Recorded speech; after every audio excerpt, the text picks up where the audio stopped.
స్ఫూర్తియోం స్ఫూర్తియోం స్ఫూర్తియోం.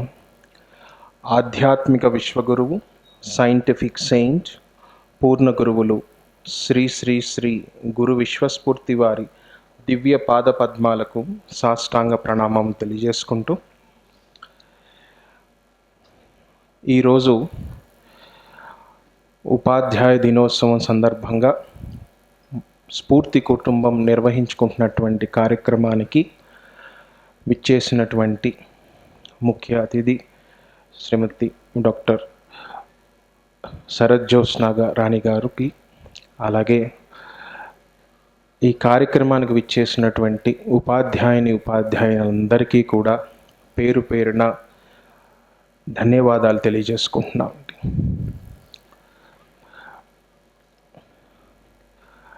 ఈరోజు ఇటువంటి కార్యక్రమం నిర్వహించుకోవడం కూడా మొదటిసారిగా చేస్తున్నాం. ఇందాక శరత్ జ్యోత్స్న గారు చెప్పినట్టుగా ఇటువంటి కార్యక్రమాలు మరిన్ని జరగాలని కూడా మేము కోరుకుంటున్నామండి. ఎందుకంటే ప్రపంచవ్యాప్తంగా ఏ వ్యవస్థ తీసుకున్నా ఆ వ్యవస్థకు కావాల్సినటువంటి మ్యాన్ పవర్ని తయారు చేసేది ఉపాధ్యాయులే మూలం దానికి, విద్యా వ్యవస్థే మూలం దానికి. ఆ విద్యా వ్యవస్థలో అతి ముఖ్యమైనటువంటి పాత్ర పోషించేది ఉపాధ్యాయులే. మరి ఇంత గొప్ప స్థితిలో ఉన్నటువంటి మీ అందరికీ కూడా మరోసారి ధన్యవాదాలతో కృతజ్ఞతలు తెలియజేసుకుంటున్నామండి. గురువు గారు ఆధ్యాత్మిక విశ్వగురువు అని, సైంటిఫిక్ సెయింట్ అని మేము సంబోధిస్తూ ఉంటాం. వారు ఏమన్నారంటే, బ్రతుకు తెరువు మొదలు బ్రహ్మానందం వరకు, అక్షరాభ్యాసం నుండి అంతరిక్షం వరకు అంతటా జ్ఞానమే, ఆలోచన ఉంటే అని అంటారండి. చూసారా అండి? అంటే సూక్ష్మత నుంచి స్థూలత వరకు, స్థూలత నుంచి మరలా సూక్ష్మత వరకు ఎక్కడ ఉన్నా సరే, ఎక్కడ చూసినా సరే ఆలోచన ఉంటే అంతటా జ్ఞానమే. జ్ఞానం అంటే ఏమిటి అనే ప్రశ్న వస్తుంది. జ్ఞానం అంటే సింపుల్గా తెలియడం, అంతే కదండి. ఈ జ్ఞానం దేనికి అప్లై చేస్తే, అంటే ఈ తెలియడం అనేది ఏ సబ్జెక్టుకి అప్లై చేస్తే, ఏ రంగానికి అప్లై చేస్తే దానికి సంబంధించిన జ్ఞానం అంటాం. సైన్స్ అండ్ టెక్నాలజీకి అప్లై చేస్తే సైన్స్ అండ్ టెక్నాలజీ జ్ఞానం అంటాం. మతానికి అప్లై చేస్తే మత జ్ఞానం అంటాం. వేదాంతానికి అప్లై చేస్తే వేదాంత జ్ఞానం అంటాం.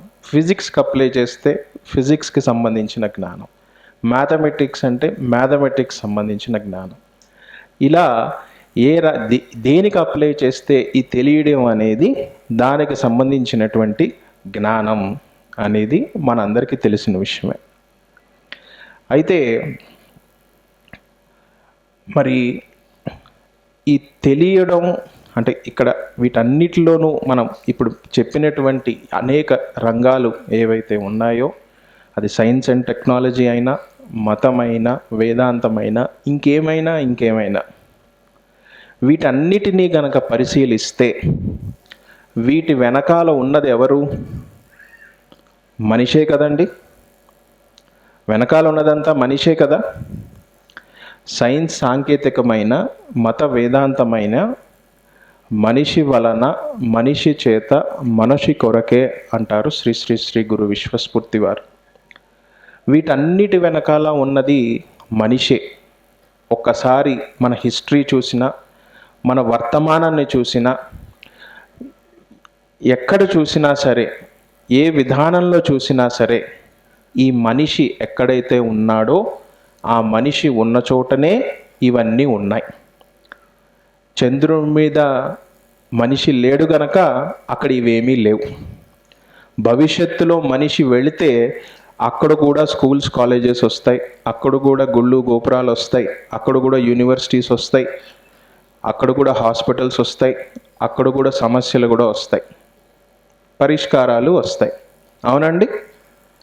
మన భూమి మీద కూడా నార్త్ పోల్ సౌత్ పోల్లో కూడా మనిషి లేడు గనక అక్కడ కూడా ఇవన్నీ లేవు.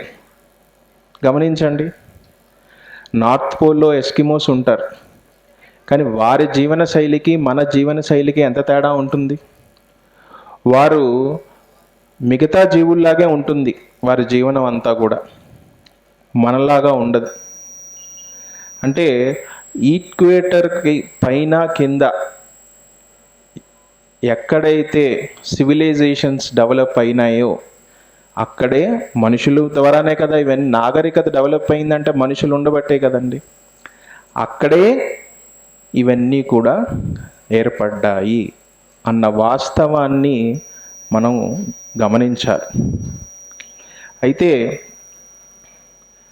ఈ మతం అనేటువంటిది మనిషిలో మంచిని మానవత్వాన్ని పెంపొందించడానికి, అలాగే పాపరహితులుగా చేసుకోవడానికి దేవుడు పేర మనిషి మతం అనే దాన్ని ఏర్పాటు చేసుకున్నాడు.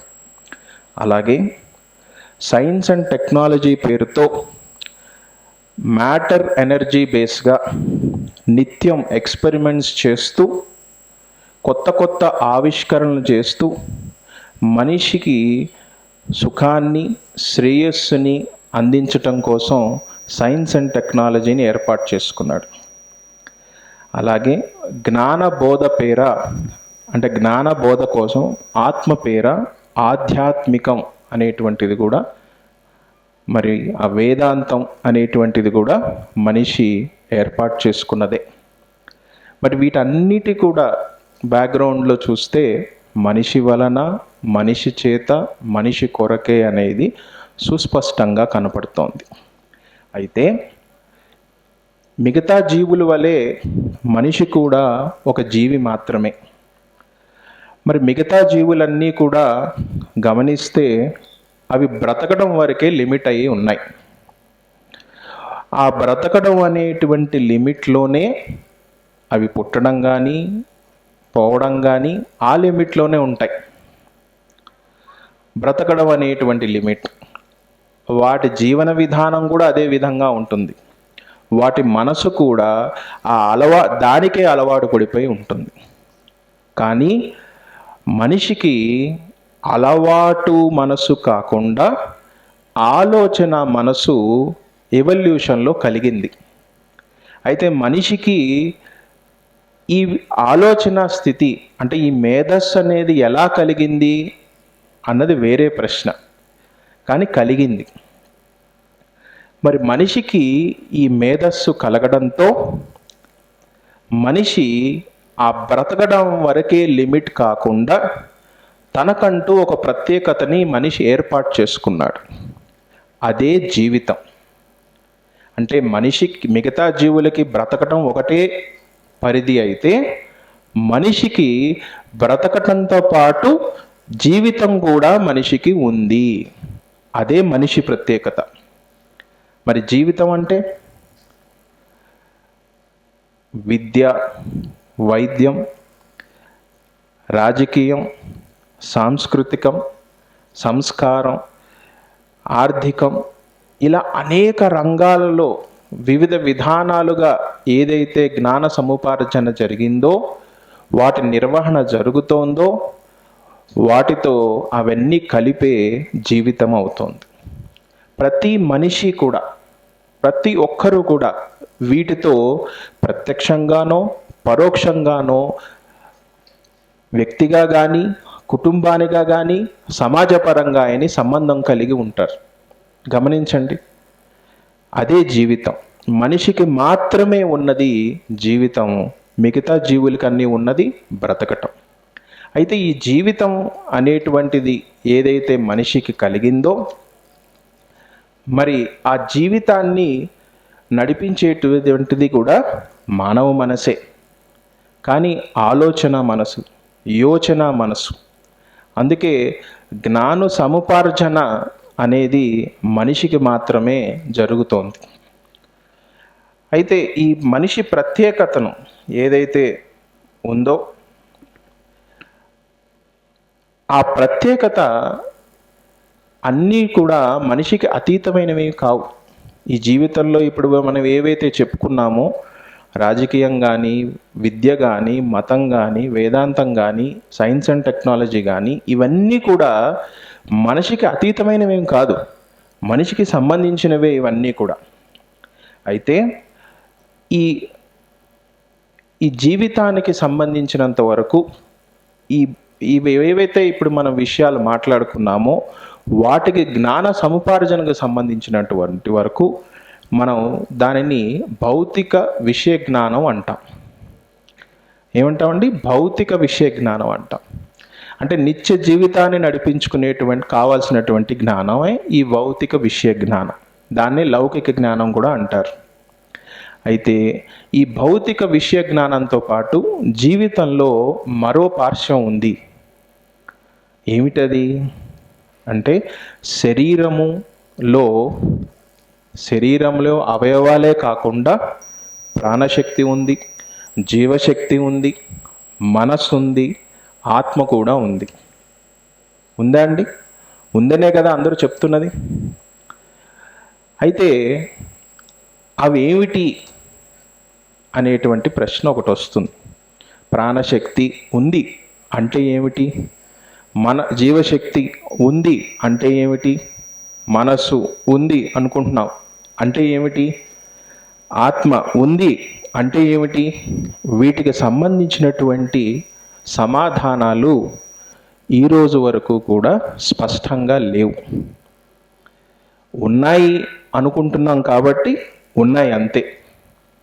అయితే శ్రీ శ్రీ శ్రీ గురు విశ్వస్ఫూర్తి వారు వీటికి సంబంధించినటువంటి డెఫినిషన్స్, నిర్వచనాలు, డిస్క్రిప్షన్స్ కాదు, డెఫినిషన్స్ గురువుగారు రచించిన గ్రంథాల్లో మనకు దొరుకుతాయి.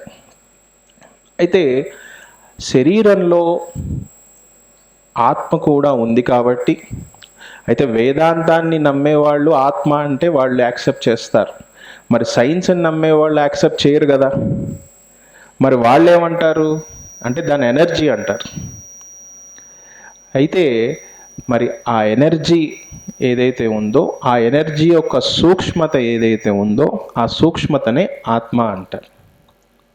దాని యొక్క కేంద్ర స్థానం, ఆ ఎనర్జీ యొక్క సెంటర్ పాయింట్ ఏదైతే ఉంటుందో అది ఆత్మ అంటాం. జీవ పదార్థంలోనూ ఉంటుంది, జడంలో కూడా ఉంటుంది.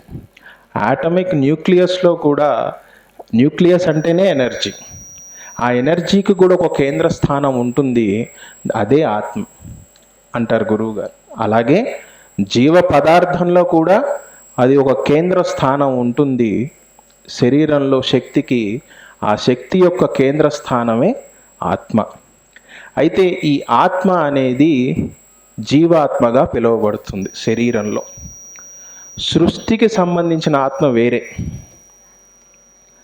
అయితే ఈ శరీరంలో ఈ ఆత్మ అనేటువంటిది ఉంది కనుక, ఉంది అన్న సంగతి ఎలా తెలుస్తుంది?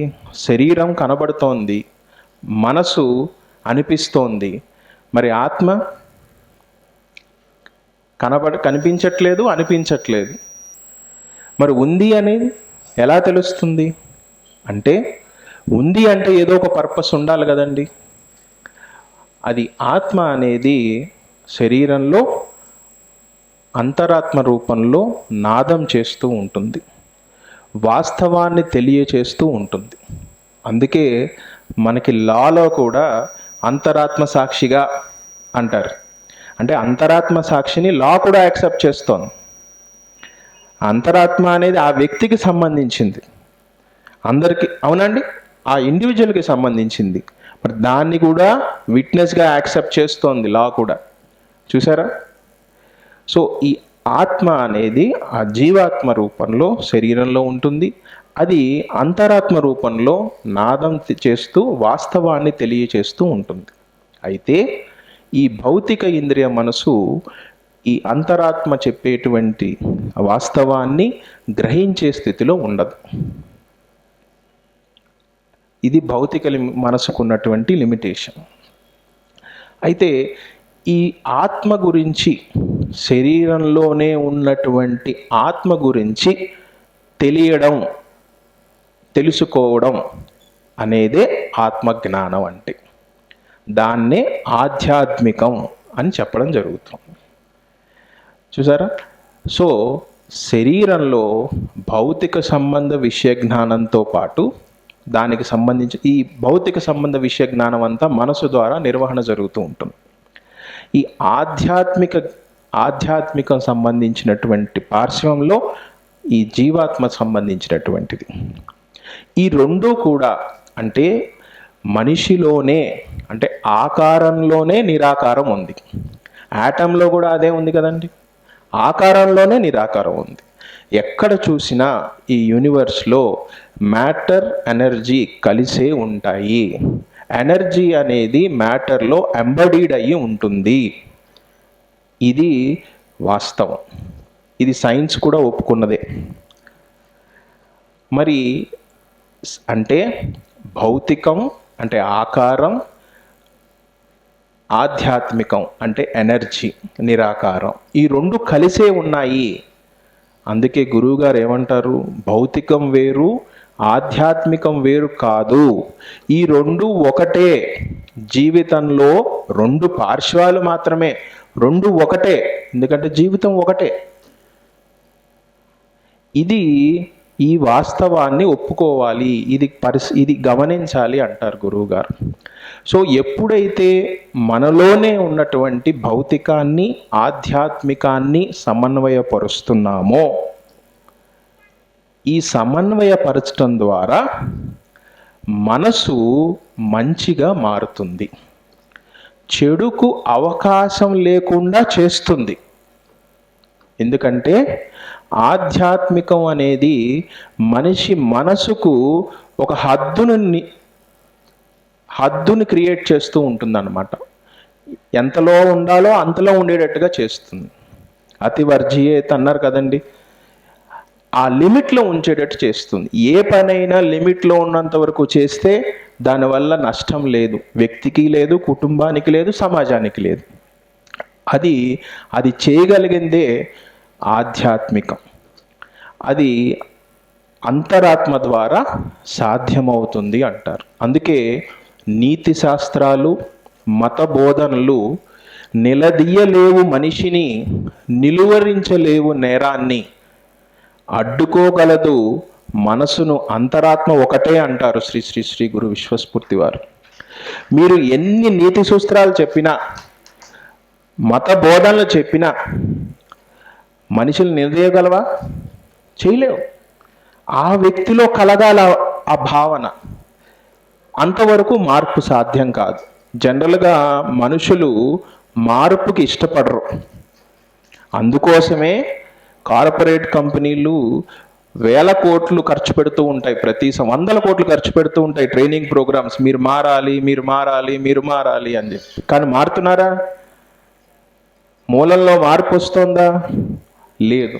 అక్కడ అవసరాన్ని తగ్గ మార్పు అప్పుడు తప్పదు కనుక అంతవరకు మారుతామేమో, కానీ మూలంలో ఒక వ్యక్తిగా మార్పు అనేది రావట్లేదు. ఎందుకంటే మార్పు అనే దానికి జనరల్గా ఇష్టపడం. అయితే ఇక్కడ ఈ సమన్వయతను చేయడం అనేటువంటిదే శ్రీ శ్రీ శ్రీ గురు విశ్వస్ఫూర్తి వారు, అంటే భౌతిక ఆధ్యాత్మిక సమన్వయతను చేయటం అనేటువంటిదే శ్రీ శ్రీ శ్రీ గురు విశ్వస్ఫూర్తి వారు ప్రాక్టికల్ ఫిలాసఫీగా మనకు చెప్తున్నారు. జనరల్గా ఫిలాసఫీ అంటే తత్వం అని సహజంగా చెప్పుకుంటూ ఉంటాం. సోఫియా అంటే విజ్డమ్ అంటే ది అబ్సల్యూట్ ట్రూత్ని విజ్డమ్ అంటారు. ఫిలాసఫీ అంటే వాస్తవంగా శక్తికి సంబంధించిన తత్వాన్ని చెప్పేదే ఫిలాసఫీ అని అంటారు గురువుగారు. శక్తికి సంబంధించిన తత్వాన్ని చెప్పేది. ఎందుకంటే ఏదైనా సరే ఆ శక్తే ట్రాన్స్ముటేషన్తో పరివర్తన విధానంలో ఆకారంగా మార్పు చెందింది. ఆ మార్పు చెంది ఆ ఆకారంలోనే ఒక స్థానాన్ని ఏర్పరచుకుంది. అందుకే energy is equal to MC స్క్వేర్లో కూడా అదే, ఎనర్జీ మ్యాటర్గా మారుతుంది, మళ్ళీ మ్యాటర్ ఎనర్జీగా మారుతుంది అన్నది కూడా అందులో ఆ సూత్రంలో అదే ఉంది కదా. సృష్టి సూత్రం కూడా ఇదే. సో ఎనర్జీ నుంచే మ్యాటర్ వచ్చింది, మళ్ళీ మ్యాటర్ కాల వ్యవధి తర్వాత ఎనర్జీ సూక్ష్మతలోకి చేరిపోతుంది. ఇదే సూక్ష్మ స్థూల సూక్ష్మ సూత్రం. మరి ఈ విధానంలో ఈ ప్రాక్టికల్ ఫిలాసఫీ అనే విధానంలో భౌతికాన్ని ఆధ్యాత్మికం అంటే ఆకాశంలో చూడడం కాదు, మనలోనే ఉంది. ఎందుకంటే దానికి సంబంధించినటువంటి ఎలిమెంట్ మనలోనే ఉంది అని అనుకున్నాం కదా. సో ఆ సమన్వయత చేసినప్పుడు దానివల్ల వచ్చే ఫలితం ఏమిటి అంటే మనసు సంస్కరించబడుతుంది, మంచిని మాత్రమే చేయగలుగుతుంది, చెడుకి అవకాశం ఉండదు. సాధారణంగా మరి ఫిలాసఫీసు సిద్ధాంత పరిధిలోనే ప్రచారం అవుతూ ఉంటాయి. నమ్మకం వాటితో కలిసిపోయి స్థిరపడిపోతుంది. కానీ సృష్టి ధర్మంగా ప్రకృతి అని ఏదైతే ఉందో అది ఎప్పుడూ కూడా ఉపయోగానికే ఉంది. సృష్టి ధర్మంగా ప్రకృతి అనేది ఉపయోగానికే ఉంది. మనిషి దానికి వినియోగదారుడు కావాలి అంటారు శ్రీ శ్రీ శ్రీ గురు విశ్వస్ఫూర్తి వారు. మనిషి చేసిందంతా అదేనా? ఇన్ని యుగాలు బట్టి ఉన్నదాన్ని, ఆ ఉపయోగాన్ని వినియోగించుకున్నాడు. గోల్డ్ మట్టి రూపంలో ఉంటుంది, మట్టిలో ఎక్కడో. దాన్ని వెలికి తీసింది ఎవరు? ముందు దాన్ని ఇన్వెంట్ చేసి డిస్కవర్ చేసింది ఎవరు? దాన్ని వెలికి తీసింది ఎవరు? దాన్ని ప్రాసెస్ చేసింది ఎవరు? దాన్ని ఆభరణాలుగా మార్చింది ఎవరు? దాన్ని వినియోగిస్తుంది ఎవరు? ఆనందం పొందుతుంది ఎవరు? మనిషేనా ఇవన్నీ చేసింది? సెల్ ఫోన్ కనిపెట్టింది ఎవరు? ఎవరో ఒక సైంటిస్ట్. ఆయన కనిపెట్టిన దాన్ని దాన్ని ప్రొడక్షన్ డిజైన్ చేసింది ఎవరు? మనిషే. దాన్ని మ్యానుఫ్యాక్చరింగ్ చేసింది ఎవరు? మనిషే. ప్రొడక్షన్ చేసింది ఎవరు? మనిషే. దాన్ని అమ్ముతోంది ఎవరు? మనిషే. వినియోగిస్తోంది ఎవరు? మనిషే. చూసారా? సో ఏదైనా కానీ ప్రకృతిలో అది ఉపయోగానికే ఉంది, దాన్ని మనిషి వినియోగదారుడు కావాలి అంటారు. అయితే సహజతకు లోబడి సాధారణంగా మనిషి జీవితం గడిచిపోతూ ఉంటుంది. అంటే పుట్టిన తర్వాత వయసు ప్రకారం బాల్య దశ నుంచి కౌమారం, కౌమార దశ నుంచి గృహస్థ స్థాయికి, గృహస్థ స్థాయి నుంచి వానప్రస్థానం. ఇది వయసు ద్వారా జరిగిపోతూనే ఉంటుంది. దానంతటా అది మన చేతుల్లో లేనిదే. ఆ వయసుతో పాటు మనసులో కూడా మార్పులు వస్తూ ఉంటాయి. బాల్యంలో ఉండే మనసు ఒకలాగా ఉంటుంది, యవనంలో ఉండే మనసు ఒకలాగా ఉంటుంది, గృహస్థుగా ఉన్నప్పుడు ఉండే మనసు ఒకలాగా ఉంటుంది, వానప్రస్థంలో ఉండేటువంటి మనసు ఒకలాగా ఉంటుంది. అంటే సహజతకి లోబడి జీవితాన్ని కొనసాగించటం అనేది అన్ని జీవులు చేస్తోందే. మరి మనిషికి ప్రత్యేకత ఏమిటి? సహజగతకి లోబడి జీవించటం మనిషి ప్రత్యేకత. అలా ప్రత్యేకత ఉంది కనుకనే మనిషి ఈరోజు సహజతగా జీవించలేదు, దానికి లోబడలేదు మనిషి. మరి ఈరోజు నాగరికత అనేది డెవలప్ అయిందంటే ఎలాగా? మరి మన హిస్టరీని పరిశీలిస్తే మన సివిలైజేషన్స్ అన్నిటిలో మనం ఇప్పుడు గనక చూస్తే ఆర్కియాలజిస్టులు చెప్తారు మనకి ఎటువంటి వ్యవస్థలు వాళ్ళు, ఎటువంటి సిటీస్ వాళ్ళు కన్స్ట్రక్ట్ చేశారు, ఈరోజు మనం ఏవైతే డ్రైనేజ్ సిస్టమ్ కానీ వాటర్ సప్లై సిస్టమ్ కానీ ఇప్పుడు మనం చాలా అడ్వాన్స్డ్ అనుకుంటున్నవి 3-4 ఏళ్ళకి 3000-4000 ఇయర్స్ బ్యాకే ఉన్నాయి. మరి మనిషి ఎడారుల్లో కూడా సిటీస్ డెవలప్ చేశారు అప్పుడే, వాటర్ డైవర్ట్ చేశారు అప్పుడే, పంటలు పండించారు అప్పుడే. ఎడారిలో ఉంది గనక ఇక్కడ మనకు అవకాశం లేదు అని అక్కడ ఒంటిలాగా బతికాడా మనిషి? లేదు కదండి. సో సహజతకి లోబడి జీవించటం మిగతా జీవులు చేసే పని. సహజతని సంస్కరణ మార్పుగా వినియోగ యోగ్యతను మనిషి ప్రయత్నించాలి అంటారు శ్రీ శ్రీ శ్రీ గురు విశ్వస్ఫూర్తి వారు. అంటే ఆ సహజతకు లోబడి కాకుండా తనకైనటువంటి తనకు ఆ వినియోగంలోనే ఆ మంచి చెడు అనేది తీసుకొస్తూ తాను ఆ యోగ్యత మనిషికే ఉంది, ఆ విధంగానే ప్రయత్నం చేయాలి అంటారు శ్రీ శ్రీ శ్రీ గురు విశ్వస్ఫూర్తి వారు. సో అందుకని ఈ తత్వాలకి సిద్ధాంతాలకి పరిధి దాటి ఆచరణ స్థాయికి చేరి దానికి ఆ ఫలితాన్ని జీవితానికి అన్వయించుకొని వినియోగించుకోవడమే ప్రాక్టికల్ ఫిలాసఫీ యొక్క ధ్యేయం. అంటే ఏదైతే మనం థీరీగా చెప్తున్నామో దాన్ని ఆచరణ స్థాయికి తీసుకొచ్చి దాన్ని అనుభవించటమే ప్రాక్టికల్ ఫిలాసఫీ. ఈరోజు ఆత్మ అని ఏదైతే చెప్తున్నామో దాన్ని చెప్పుకోవడం వరకే కాదు, వినటం వరకే కాదు, చదువుకోవడం కాదు, దాన్ని ఎక్స్పీరియన్స్ అయ్యి దాన్ని వినియోగ స్థితిలోకి తీసుకురావడమే, ఈ జీవితంలోనే దాన్ని ఎక్స్పీరియన్స్ చేయటమే ప్రాక్టికల్ ఫిలాసఫీ. అంటే కేవలం మనలో ఉన్నటువంటి ఆత్మ సూక్ష్మతనే కాదు, సృష్టికి సంబంధించిన ఆత్మని కూడా దర్శించవచ్చు ఈ జీవితంలోనే అంటారు శ్రీ శ్రీ శ్రీ గురు విశ్వస్ఫూర్తి గారు. విశ్వమూలాన్ని కూడా అబ్సల్యూట్ని కూడా దర్శించవచ్చు ఈ జీవితంలోనే, ఇది సాధ్యం అని వారినే ఎగ్జాంపుల్గా, వారి జీవితాన్నే ఎగ్జాంపుల్గా శ్రీ శ్రీ శ్రీ గురు విశ్వస్ఫూర్తి వారు మనకి ఎగ్జాంపుల్గా తెలియజేస్తున్నారు వారి జీవితాన్ని.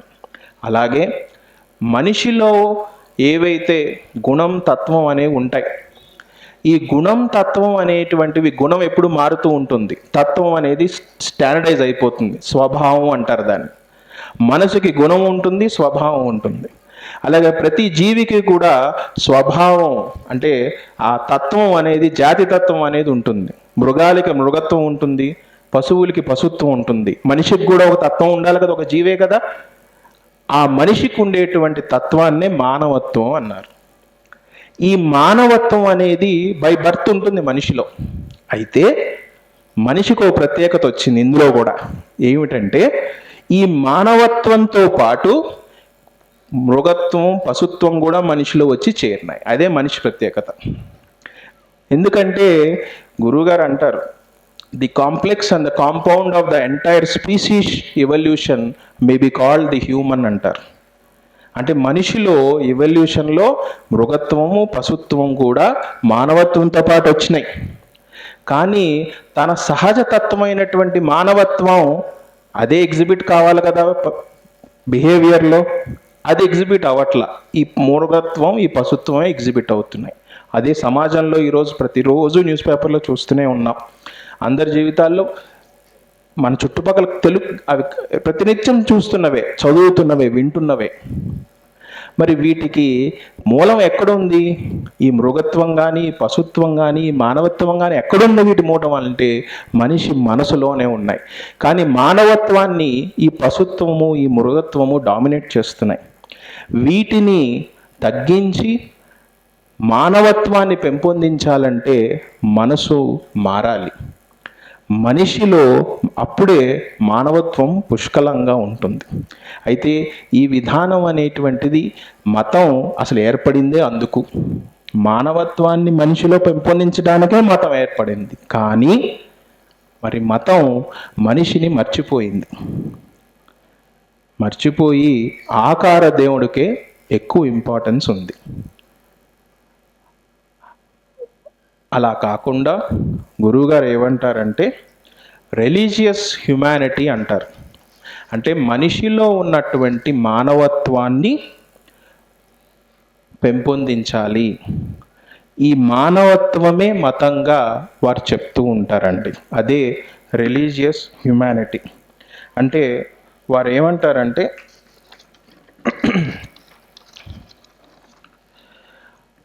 స్వార్థం మనిషికి జన్మతో వచ్చిందే. జన్మ కోరిక, అంటే జన్మది ఎలా కలిగింది? కోరికతోనే మొదలవుతుంది.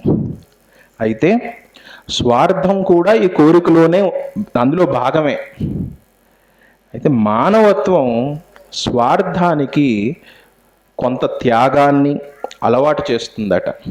మానవత్వం స్వార్థానికి కొంత త్యాగాన్ని అలవాటు చేస్తుందట. అంటే ఆ స్వార్థాన్ని తగ్గిస్తుందట మానవత్వం అనేది, అలవాటు చేస్తుంది. దానికి కోరిక, ఆశ మనిషిని మింగేసే స్థితిలో రానివ్వదు.